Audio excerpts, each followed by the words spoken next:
zaidi, kwa sababu wewe unaamini sadaka ni siri. Bwana Yesu asifiwe. Wote mmeokoka, wote mmeandikwa katika kitabu cha uzima, lakini mna imani mbili tofauti, na imani hizo zinatokana na maagizo ya Bwana Yesu Kristo aliposema ya kwamba mkayashike yote niliyoamuru. Sasa wale ambao hayashiki yote ndio wale ambao sadaka yao sio siri. Bwana Yesu asifiwe. Yako mengi tunaweza kuyanena na kuyazungumza, utofauti kati ya wanafunzi na watu ambao sio wanafunzi, utofauti kati ya wanafunzi na makutano ni imani. Imani chanzo chake ni kusikia, na kusikia huja kwa neno la Kristo. Bwana Yesu asifiwe. Amen, amen. Kusikia huja kwa neno lenye upako, kwa neno lenye nguvu ya Mungu, kwa neno la Kristo. Kusikia hakuji kwa maandiko tu. Kusikia huja kwa dalili za Roho Mtakatifu na kwa nguvu za Roho Mtakatifu. Kusikia huja kwa connection ya kiroho, kwa muunganiko wa kiroho. Neno la Mungu linaposemwa au unaposoma neno la Mungu unalielewa katika jinsi ya kiroho, ndipo imani inapojengeka. Imani chanzo chake na kusikia, na kusikia huja kwa neno la Kristo, kwa neno lenye upako, kwa neno lenye nguvu ya Mungu. Bwana Yesu asifiwe. Amen, amen. Ngoja tupite kwenye maandiko kidogo, tuangalie utofauti wa imani kati ya watu waliookoka, kuwatofautisha wanafunzi na makutano.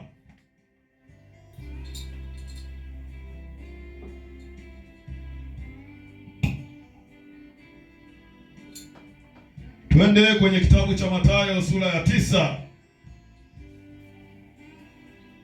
mstari ule wa 11. Mathayo 9 mstari wa 11.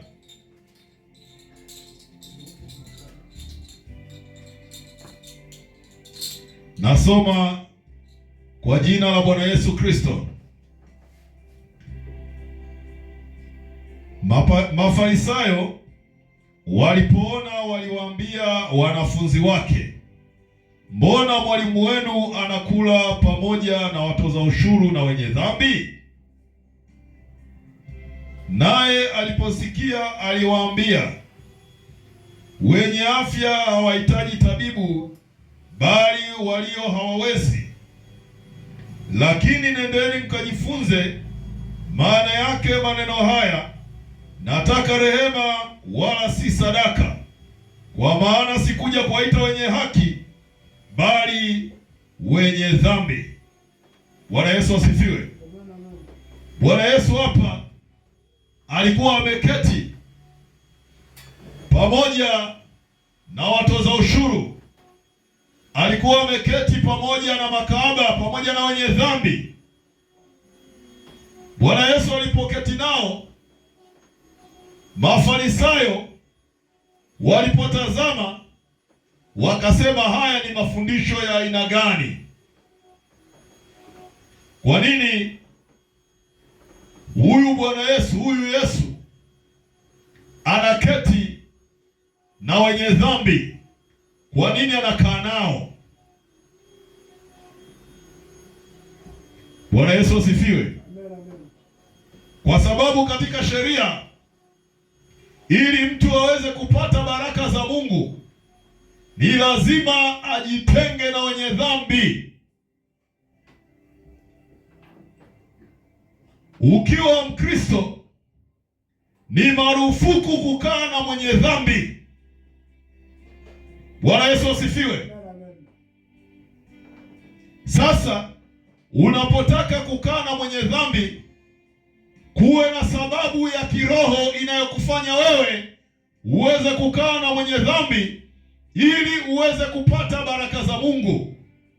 Tofauti na hapo, utapata laana. Ndio maana watu wengi wanapokaa na wenye dhambi wanageuzwa kufanyika wenye dhambi. Bwana Yesu asifiwe. Sasa walipomwona Bwana Yesu ameketi na wenye dhambi, wakasema, mbona huyu mwalimu wao anaketi na wenye dhambi? Na sheria ya Mungu na neno la Mungu linasema, heri mtu yule asiyekwenda katika shauri la wasio haki, wala kuketi barazani pa wenye mizaa. Yaani mtu ambaye akai na watu wenye mizaa, watu wenye dhambi. Sasa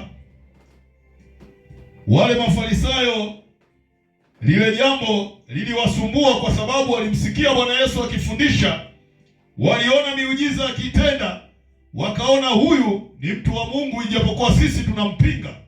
Kwa sababu Mafarisayo walikuwa wanajua neno la Mungu, wanajua sheria ya Mungu. Wakasema, lakini kwa sababu ya jambo hili, hebu ngoja kwanza tukawaulize wanafunzi wake. Mafarisayo siku zote wana tabia ya kwenda kumuuliza Bwana Yesu wenyewe, lakini safari hii wakasema tusimuulize yeye, twende tukawaulize wanafunzi wake. Kwa nini walikwenda kuwauliza wanafunzi wake? Kwa sababu nia na madhumuni yao sio kujua kwa nini Bwana Yesu anaketi na wenye dhambi. Nia na makusudi yao ni kuwageuza wanafunzi wasimfuate Yesu, ili waone kuna kasoro katika Yesu, kuna kasoro katika mafundisho yake. Yesu hatendi kile anachokisema.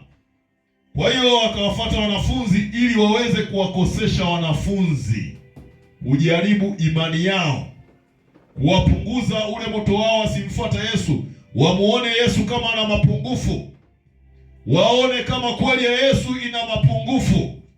Bwana Yesu asifiwe. Amen. Hawa Mafarisayo walifuata wanafunzi katika jinsi ya kimwili kwa wakati ule, lakini walikuwa na lengo la kuwashusha kiimani, la kuharibu imani yao ambayo ina thamani kuu mbele za Mungu ya kufanyika kuwa wanafunzi wa Bwana Yesu Kristo.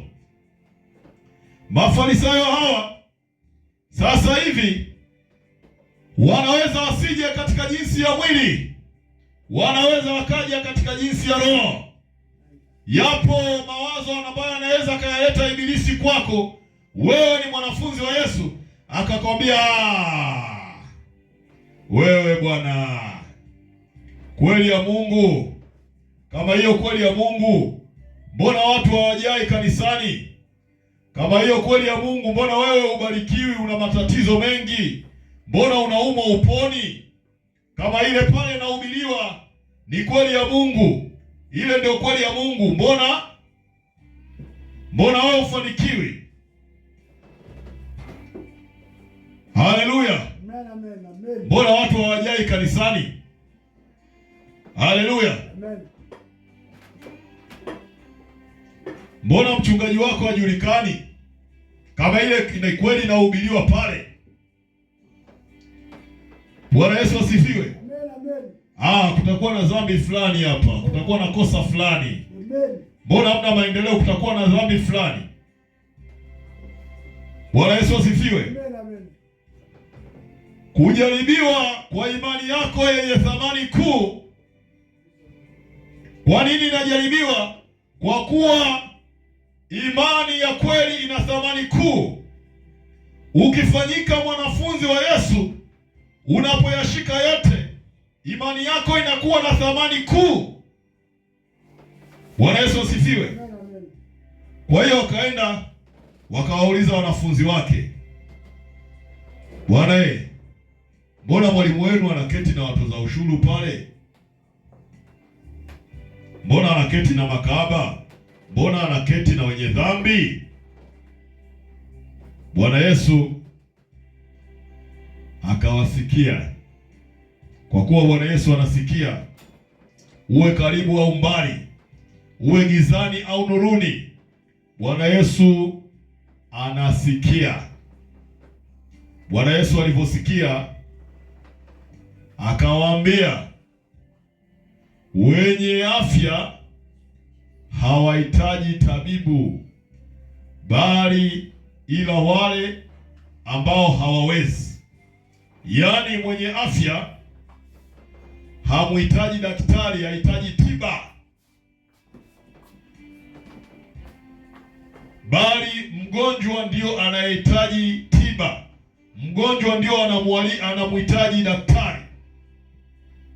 Bwana Yesu alichokuwa anawaambia, kwa kuwa nyinyi Mafarisayo mnajiona ni wenye haki, hamhitaji tiba ya dhambi zenu, kaeni hivyo hivyo na madhambi yenu, kwa kuwa hamhitaji tiba. Lakini hao wenye dhambi, hawa Mafarisayo, hawa watoza ushuru na makahaba, hawa ni wagonjwa na wanakubali kwamba ni wagonjwa, wanahitaji tiba. Na ndiyo maana mimi daktari wenu Bwana Yesu, daktari wao Bwana Yesu, nimewafuata pale ili niweze kuwatibu, kwa sababu akasema, nendeni mkajifunze maneno haya, nataka rehema wala si sadaka. Jambo kubwa analolitaka Bwana Yesu Kristo ni rehema. Anataka watu wajihurumie ili waweze kuhurumiwa na Mungu. Unajua, unapojihurumia huwezi ukakubali uwe mwenye dhambi kila siku. Unapojihurumia lazima ujikosoe. Unapojihurumia lazima ushuke. Unapojihurumia lazima utubu. Wanafunzi wana tabia ya kujihurumia. Bwana Yesu asifiwe. Leo hii chunguza maisha yako, jihurumie kwa matendo yako unayoyafanya, kwa kuwa matendo hayo mabaya, siku utakapokufa ukiwa kwenye njia hizo, hakika hautaingia mbinguni. Kwa hiyo lazima ujichunguze na ujihurumie matendo yako.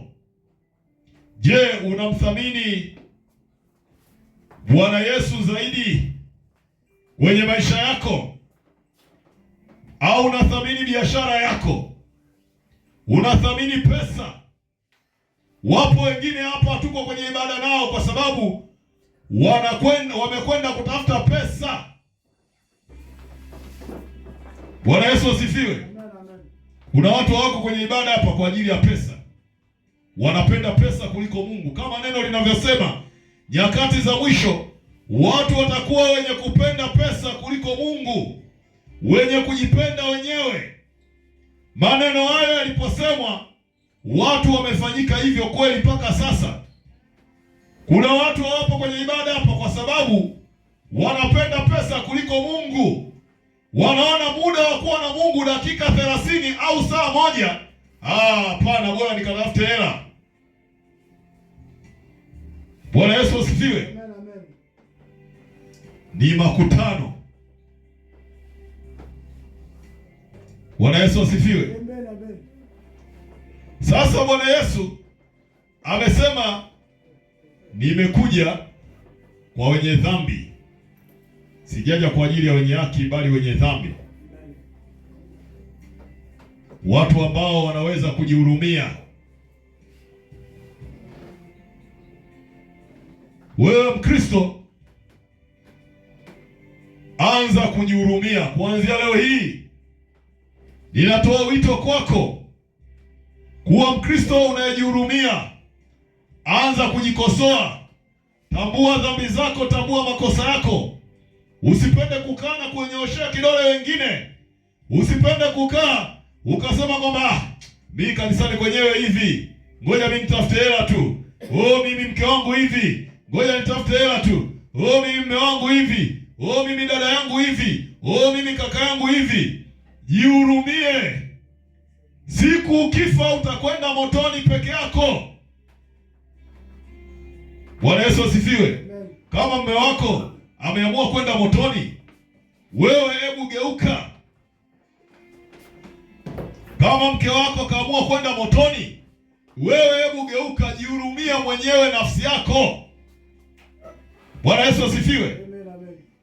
Jihurumie nafsi yako ili Mungu aweze kukuhurumia. Bwana Yesu asamehe, hawezi kumsamehe mtu ambao asamehe wengine. Kama wewe hauwezi kumsamehe mtu mwingine, Bwana Yesu na yeye hawezi kukusamehe. Kama wewe huwezi kujihurumia mwenyewe na kuhurumia wengine, Bwana Yesu hawezi kukuhurumia. Biblia inasema huruma hujitukuza juu ya mwenye huruma. Yaani huruma ya Mungu hujiinua juu ya mtu mwenye huruma. Kwa hiyo ukijihurumia, ukiwa nayo huruma ya Mungu inakuwa inaongezeka, inajitukuza. Kujitukuza ni kuinuliwa juu zaidi. Bwana Yesu asifiwe. Amen, amen. Kwa hiyo ukiwa na huruma ndani yako, huruma ya Mungu itajiinua zaidi. Hukumu ikiwa inakuja hata kwa mbali, inakutana na mlima wa huruma ya Mungu ambao unakulinda wewe. Bwana Yesu asifiwe. Yaani wewe ukiwa nayo huruma tu kidogo ndani yako, huruma ile inajitukuza. Ile huruma ya Mungu inajitukuza, inajiinua juu zaidi. Na huruma ni ulinzi. Inapotokea hatari, jambo la kwanza Mungu anaangalia, anaona huruma. Kulikuwa na mtu mmoja, mtumishi wa Mungu anaitwa Lutu. Alikuwa anaishi katika miji ya Sodoma na Gomora. Mtu huyu alikuwa ni mwenye haki na alikuwa ni mtu mkuu sana. Alikuwa anamwogopa Mungu. Na watu wa Sodoma na Gomora walikuwa ni watu wanaotenda dhambi. Mungu alipotaka kuhukumu miji ile ya Sodoma na Gomora, kabla hajahukumu, alitazama Sodoma, akaona huruma yake imejaa katika mji wa Sodoma na Gomora. Kuna sehemu kuna huruma yake. Mungu alipotazama akaona huruma imeinuka, akasema siwezi nikaenda kuhukumu pale mpaka niweze kumtoa yule ambaye ana huruma ndani yake. Huruma ilikuwa inazuia hukumu ya Mungu isifike kwenye miji ya Sodoma na Gomora, Adma na Sibo, kwa sababu kulikuwa na mwenye haki mmoja anayejihurumia nafsi yake, anayemwogopa Mungu, Lutu. Hasira ya Mungu haikuweza kwenda kwenye miji hiyo kwa sababu kulikuwa na mtu mwenye huruma. Ile huruma yake aliyokuwa nayo na huruma ya Mungu ikaenda ikajitukuza juu yake, ikawa inazuia ile hukumu ya Mungu katika ile miji ya Sodoma na Gomora, ikawa inazuia ile hasira ya Mungu kwenye miji ya Sodoma na Gomora. Na Bwana Yesu, Mungu alipotazama, hasira yake ilikuwa inawaka, lakini alikuwa anashindwa kufanya jambo kwenye miji ya Sodoma na Gomora kwa sababu kulikuwa na kitu kinamzuia ambacho ni huruma yake. Ili aweze kuhukumu, akasema ni lazima kwanza nimtoe huyu Lutu. Wakati anatolewa Lutu, alikuwa hana utayari, lakini alikuwa na huruma. Alikuwa anachelewa kutoka Hawaii, na masaa ya Mungu yalikuwa yamefika kwa ajili ya kuhukumu, lakini dakika zilisimamishwa, masaa yalisimamishwa mpaka Lutu atoke. Walivyoona wale malaika anazidi kuchelewa, wakaanza kumtoa, wakamshika mkono. Huyu ni mtumishi wa Mungu, alikuwa hana utayari, lakini alikuwa na kitu kinaitwa huruma ndani yake. Ile huruma ya Mungu, neno la Mungu linasema kwa kuwa Walivyomhurumia, malaika wale wakamtoa, na alipoondoka tu, ile hasira ya Mungu ikaweza kufika kwenye miji ile ya Sodoma na Gomora. Miji iliungua, ikapinduliwa. Yaani ile hasira ya Mungu hakutaka hata kuona mizoga yao baada ya kuwachoma moto. Alipindua ardhi, akaifunika ile mizoga, kwa sababu ilikuwa ni machukizo mbele za Mungu. Bwana Yesu asifiwe. Amen, amen, amen. Amen. Sasa wewe, ili uwe mwanafunzi wa Yesu, ni lazima ujihurumie. Hivi dhambi unayotenda ujihurumii kwamba ipo siku utaenda motoni? Hiyo dhambi unayotenda hivi ujihurumii kwamba watoto wako watakwenda motoni? Biblia inasema uzao wa mwenye haki utabarikiwa. Wewe unapofanyika kuwa mwenye haki, unafanya watoto wako wabarikiwe. Wewe unapokuwa uko serious na Mungu, unapokuwa uko makini na mambo ya Mungu, unafanya uzao wako ubarikiwe, watoto wako wabarikiwe.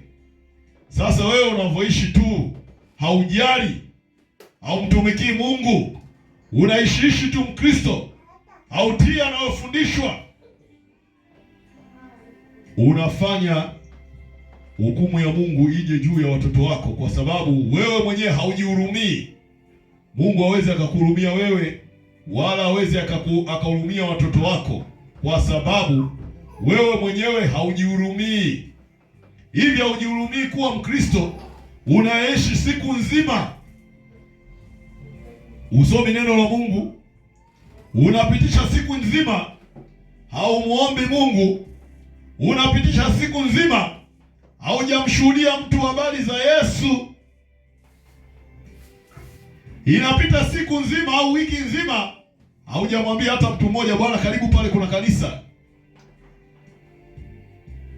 Bwana Yesu asifiwe. Amen, amen. Ni lazima ujihurumie.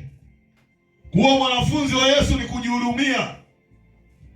Sasa hawa Mafarisayo akaona, huyu mbona anakaa na hawa jamaa hawa watenda dhambi hawa?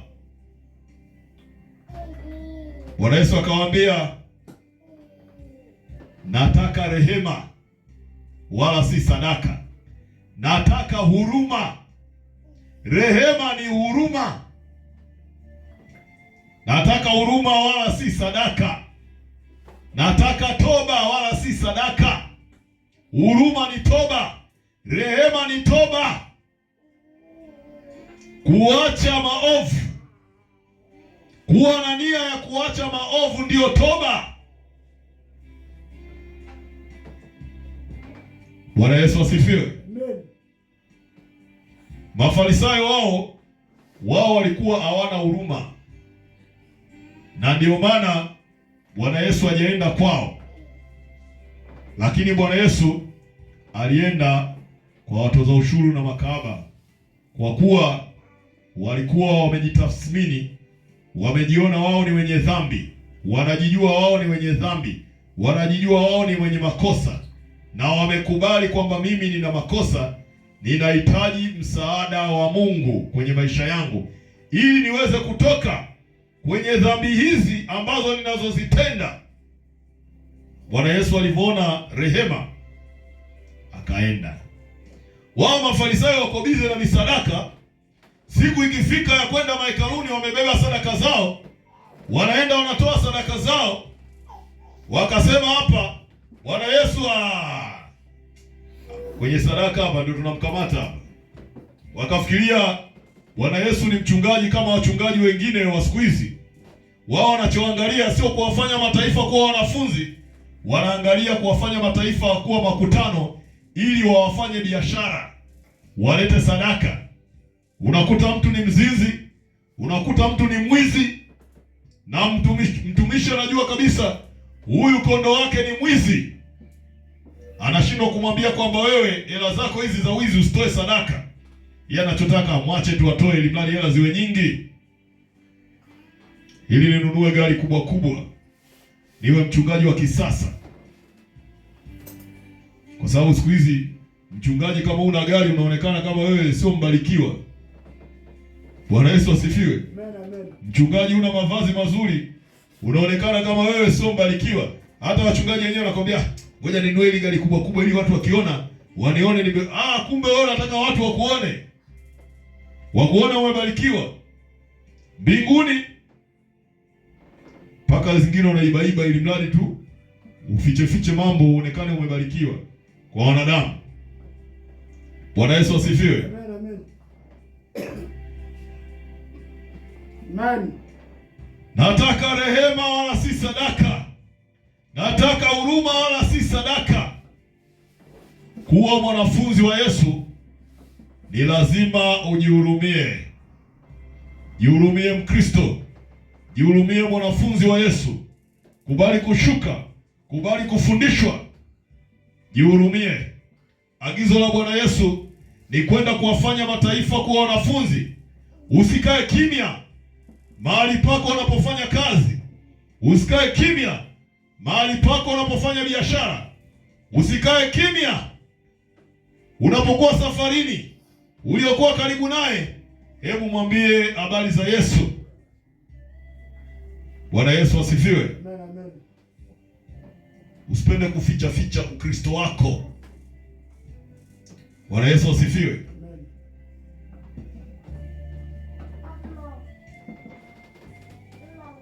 Unapokuwa mwanafunzi wa Yesu, unapofanyika kuwa mwanafunzi, maisha yako yanakuwa hayajifichi, yanadhihirika. Watu wanapotazama wanajua hakika yule ni Mkristo. Hakika yule ni Mkristo. Mimi binafsi kuna mambo mengi sana watu wamenifanyia, wanajua kabisa anamfanyia hivi yule, kwa sababu yule ni Mkristo hawezi akafanya hivi. Wanachukulia hiyo advantage kwa sababu ni Mkristo, kwa sababu ni mchungaji, kwa sababu yule ni mtume, kwa sababu yule ni mtu wa Mungu. Bwana Yesu asifiwe. Wanajua yule hatafanya hivi. Amen. Bwana Yesu asifiwe. Amen.